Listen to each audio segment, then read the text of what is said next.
Are you thinking of buying an over 55 strata in the Okanagan? Well, I've got a list of 7 things you definitely want to check out before you make that purchase.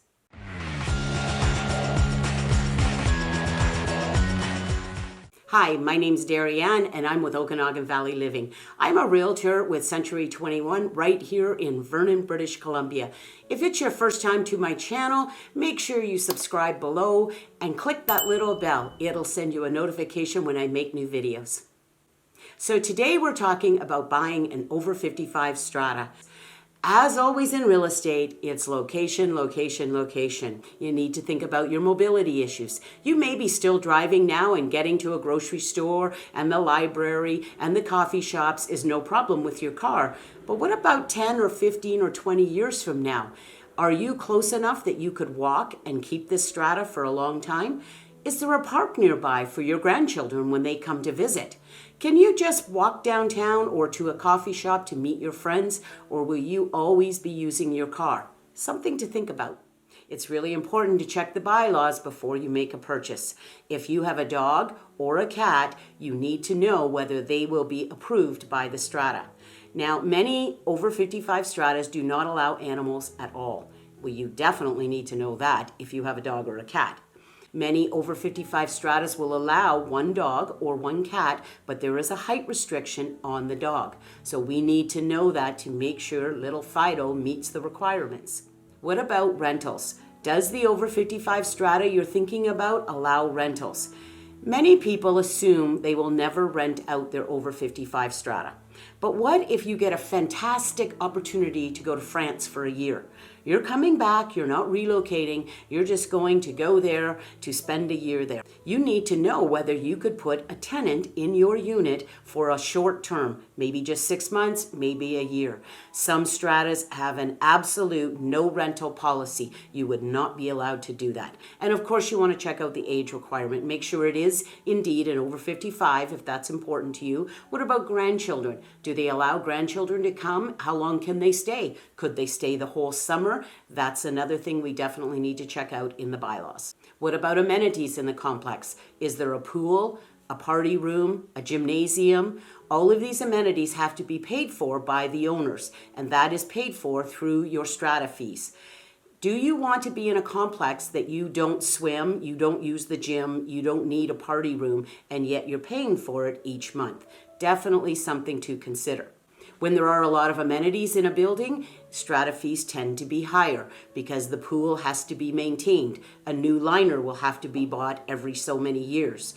If there's a gymnasium in the complex, the equipment has to be maintained, and all of that comes through your strata fees. So definitely something to look at. Which amenities will you be using and you don't mind paying for, and which amenities you will never use, and why should you be paying for them?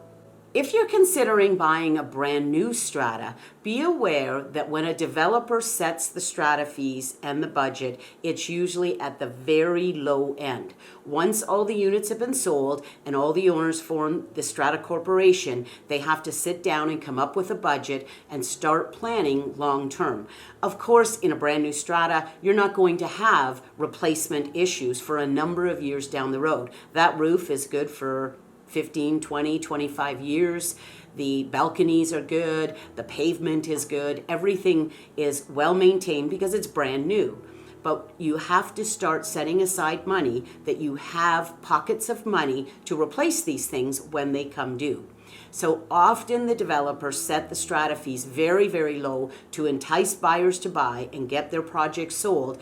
And then reality sets in and a budget has to be set that starts setting aside money for these repairs that will be happening 10, 15, and 20 years down the road. So just be aware that sometimes you buy into a strata with very low strata fees and a year later they may go up substantially. It's important that you look at your property taxes.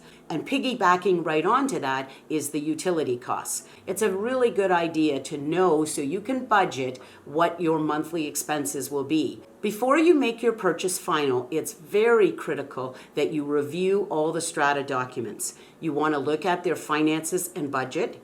You want to look at the bylaws to see what rules are in place that you will have to abide by. And you want to look at the council meetings that happen maybe every month, maybe every 2 or 3 months. It all depends on which complex it is. But you want to review those minutes to see, it'll kind of give you a flavor of what is happening in that strata. Are there lots of noise complaints? Are there bylaw infractions on a regular basis? In the minutes, you will also find out about any special levies that may be in the works for the complex. Now, a special levy is a way that the complex raises money outside of the strata fees. So let's use an example, if they need to put a new roof on the complex, if there's lots of money in the contingency reserve fund, that's the slush fund, and they can pay for that new roof, out of that money, there will not be any additional payment for the roof. But if it's a $200,000 roof and all that they can afford to give out of the contingency reserve is $100,000, another $100,000 has to be raised. And they raise that by special assessment or special levy, it's sometimes called. It's very important that we go through at least 2 years of council meetings so that we know what is happening in the complex and if there is any potential for special levies down the road. And the final point you want to look at is you want to make your buying decision based on solid facts of the value of this property. So doing a market evaluation of most strata units is not as difficult as it is doing for a house. And so you can look at the sales in the last 6 months to determine what is a 3-bedroom, 2-bath, 1,300 square foot unit that faces east selling for in that building. So you can zero in very close of what is the value of the unit. Even though you may have no idea of selling this unit in the near future, 5 years, 10 years, 15, or even 20 years down the road, it is always a good thing to know you did not overpay for the complex. If an over 55 strata is of interest to you, maybe not for an immediate purchase, but on the radar over the next 2 or 3 years, click the link below and I'll send you a list of all the over 55 stratas in the North Okanagan.